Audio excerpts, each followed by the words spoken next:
안녕하세요, 여러분. 잠잘 때 듣는 이야기 황금빛 노후 채널에 오신 것을 환영합니다. 오늘도 여러분과 함께 인생의 희로애락을 나누게 되어 기쁩니다. 시작하기 전에 구독과 좋아요 버튼 눌러주시면 더 많은 분들께 이런 진솔한 이야기를 전할 수 있어요.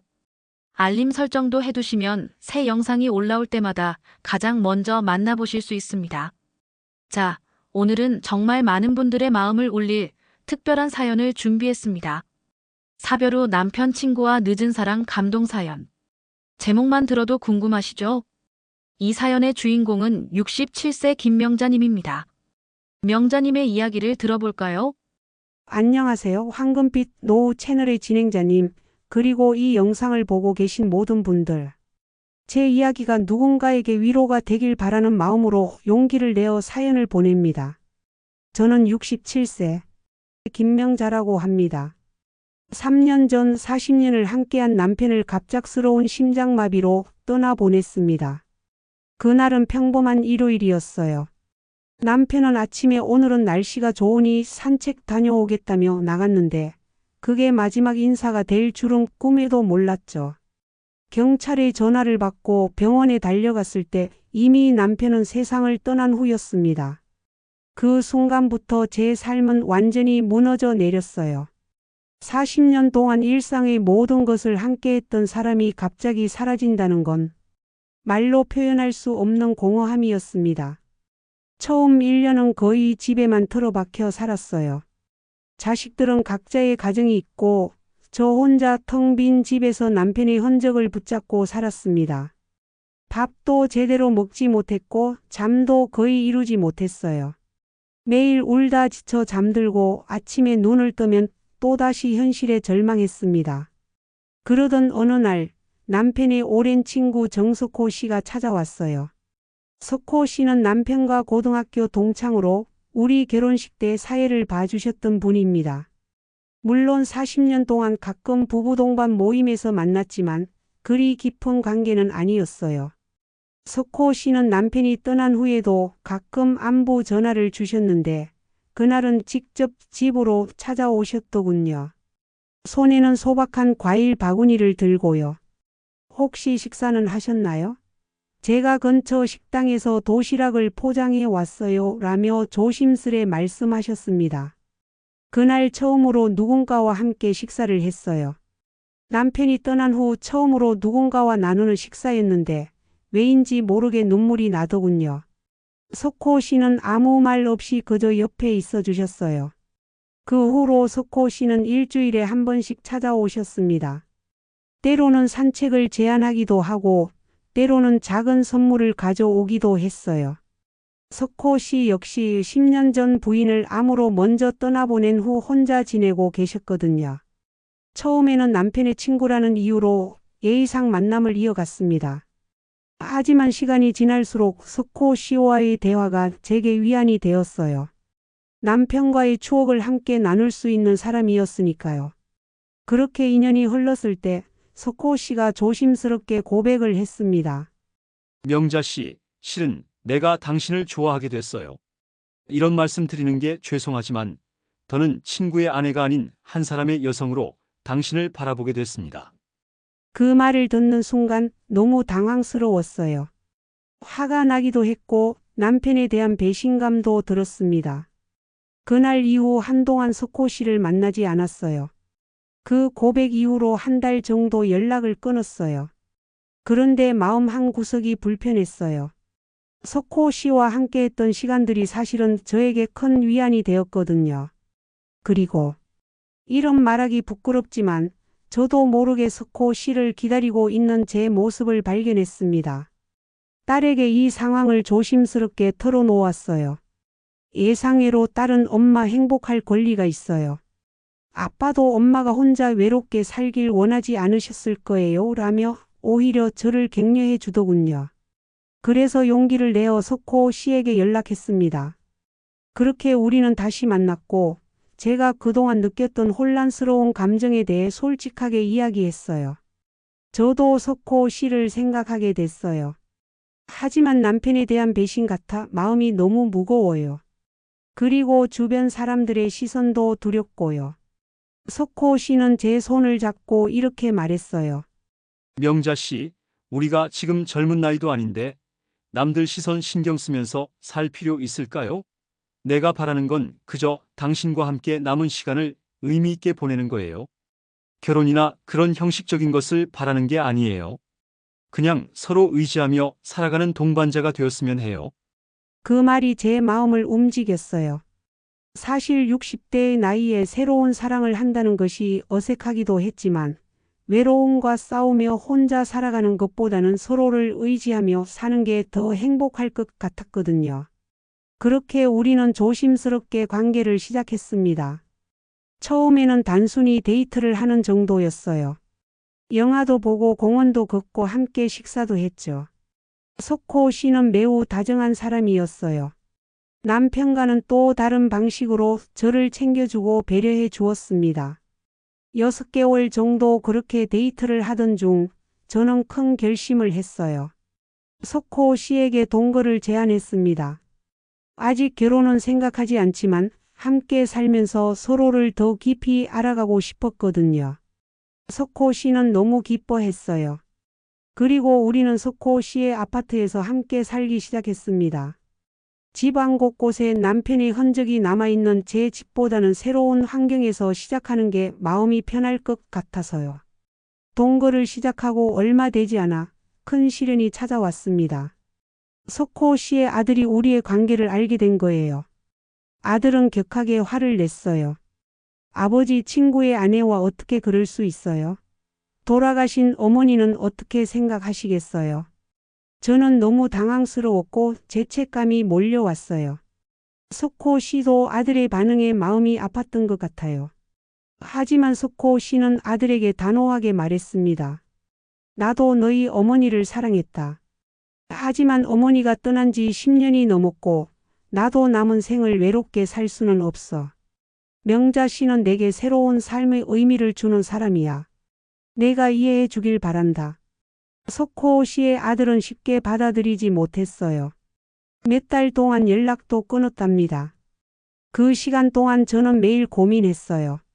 내가 이기적인 걸까? 정말 이렇게 해도 되는 걸까? 그러던 어느 날 석호 씨의 손자 생일이었어요. 석호 씨는 생일 파티에 초대받았지만 저는 당연히 같이 갈 수 없었죠. 그날 저녁 석호 씨가 귀가했을 때 그의 표정이 너무 밝았어요. 명자 씨, 아들이 다음 주에 당신을 만나고 싶대요. 손자가 할아버지의 새 친구가 누군지 궁금해한대. 그 말을 듣는 순간 눈물이 왈칵 쏟아졌어요. 길고 어두운 터널을 지나 마침내 빛을 본 것 같았거든요. 그 다음 주 저는 떨리는 마음으로 석호 씨의 가족들을 만났습니다. 아들은 여전히 약간 어색해했지만 손자는 저를 보자마자 반갑게 안겨왔어요. 할머니, 할아버지가 새로운 할머니가 생겼대요. 그 순간 저는 할머니라는 단어에 가슴이 따뜻해지는 걸 느꼈어요. 제 아이들은 모두 딸이라 손자가 없거든요. 석호 씨의 손자가 저를 할머니라고 부르는 것이 이상하게도 너무 자연스럽게 느껴졌습니다. 그렇게 석호 씨와 저는 점점 더 깊은 관계로 발전해 갔어요. 매일 아침 함께 일어나 식사를 하고 서로의 건강을 챙기며 살아가는 일상이 너무 행복했습니다. 남편과 함께했던 시간도 소중했지만 석호 씨와의 시간은 또 다른 의미로 특별했어요. 그런데 이 행복도 오래가지 못했습니다. 작년 겨울 저희 동네에서 오랫동안 함께 살았던 이웃들과 우연히 마주치게 됐어요. 모두 남편의 오랜 친구들이기도 했죠. 그들은 제가 석호 씨와 함께 있는 모습을 보고 너무 놀랐고 그 후로 소문이 돌기 시작했어요. 명자가 남편 친구랑 사귄대. 정말 충격적이지 않니? 고인도 돌아가신 지 얼마 안 됐는데 어떻게 그럴 수 있지? 죽은 남편의 친구라니 참 뻔뻔하다. 이런 소문들이 제 귀에까지 들려왔어요. 처음에는 무척 상처받았습니다. 밖에 나가는 것도 두려웠고 사람들의 시선이 불편해서 집에만 틀어박혀 지냈어요.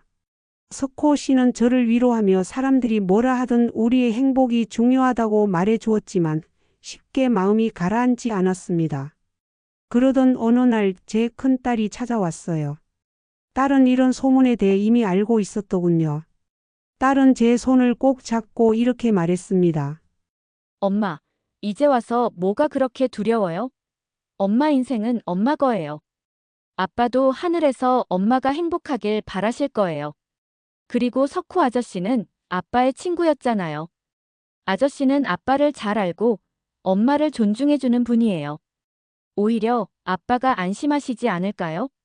딸의 말에 큰 위안을 받았어요. 맞아요. 제 인생은 제 것이고 남편도 분명 제가 행복하길 바랐을 거예요.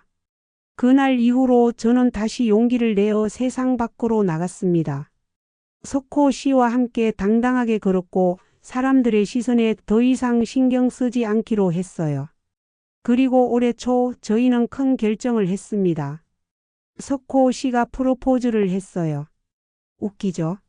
이 나이에 프로포즈라니. 하지만 진심으로 감동적이었어요. 석호 씨는 작은 꽃다발을 들고 무릎을 꿇더군요. 명자 씨, 저와 결혼해 주시겠어요? 남은 인생 당신과 함께하고 싶습니다. 눈물이 났어요. 이 나이에 또 다시 결혼이라니. 처음에는 망설였지만 곧 마음을 정했습니다. 왜 형식에 얽매여야 하나요?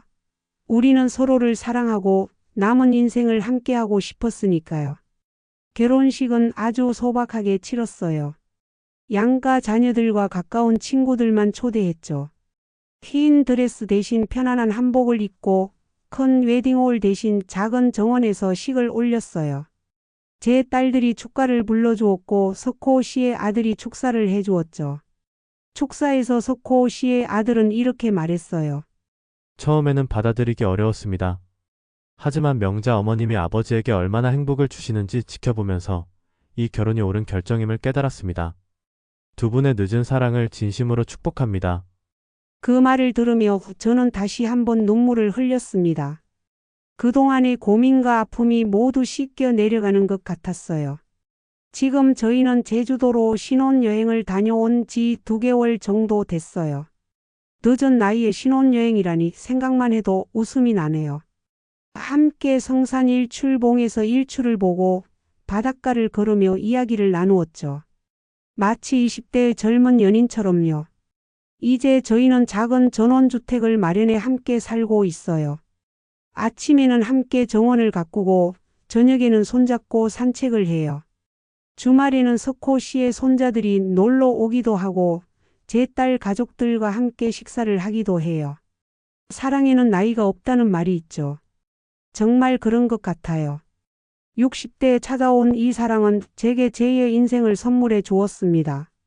남편을 사랑했던 만큼 지금은 석호 씨를 사랑합니다. 그리고 이 사랑이 죄스럽지 않다는 것을 이제는 알아요. 그런데 얼마 전 정말 충격적인 일이 있었어요. 석호 씨의 서재를 정리하던 중 오래된 책 속에서 편지 하나가 툭 삐져 나와 있는 걸 발견했어요. 호기심에 편지를 펼쳐보았는데 그 안에는 남편이 생전에 쓴 글이 있었어요. 마지막 페이지에는 심장이 좋지 않다는 이야기와 함께 만약 자신에게 무슨 일이 생기면 석호에게 저를 부탁한다는 내용이 적혀 있었어요. 내 오랜 친구 석호, 자네를 평생 신뢰해왔네. 만약 내게 무슨 일이 생긴다면 명자를 좀 돌봐주게. 그녀가 너무 외로워하지 않도록. 자네라면 내 마음을 이해해 줄 걸세. 그 글을 읽는 순간 숨이 막히는 듯 했어요. 남편은 이미 자신의 건강 상태를 알고 있었던 거예요. 그리고 석호 씨에게 저를 부탁했다니. 정말 믿기지 않았습니다. 바로 석호 씨에게 전화했어요. 당신, 이 사실을 알고 있었어요? 석호 씨는 잠시 침묵했다가 떨리는 목소리로 대답했어요. 알고 있었어요. 하지만 말할 수 없었습니다. 당신이 저를 오해할까봐, 그리고 고인의 마지막 부탁이었기에 그냥 자연스럽게 당신 곁을 지키고 싶었어요. 저는 온갖 감정이 복받쳐 올라 한동안 말을 잇지 못했어요. 배신감? 아니요, 그보다는 복잡한 감정이었습니다. 남편이 자신의 죽음을 예감하고 제가 혼자 남겨지는 것을 걱정했다는 사실에 가슴이 아팠어요. 그리고 석호 씨가 그 무거운 비밀을 혼자 간직했다는 것도요. 왜 말해주지 않았어요? 당신이 자연스럽게 저를 받아들이길 바랐어요. 의무감이나 죄책감으로 관계가 시작되는 걸 원하지 않았거든요. 그 말에 생각해보니 석호 씨가 맞는 말을 한 것 같았어요. 만약 처음부터 남편의 부탁이라고 알았다면 저는 아마 석호 씨를 다르게 바라봤을 거예요. 의무감이나 동정으로 시작된 관계로 여겼을지도 모르죠. 그날 밤 석호 씨와 저는 오랫동안 이야기를 나눴어요. 남편에 대한 추억, 그리고 지금 우리의 관계에 대해서요.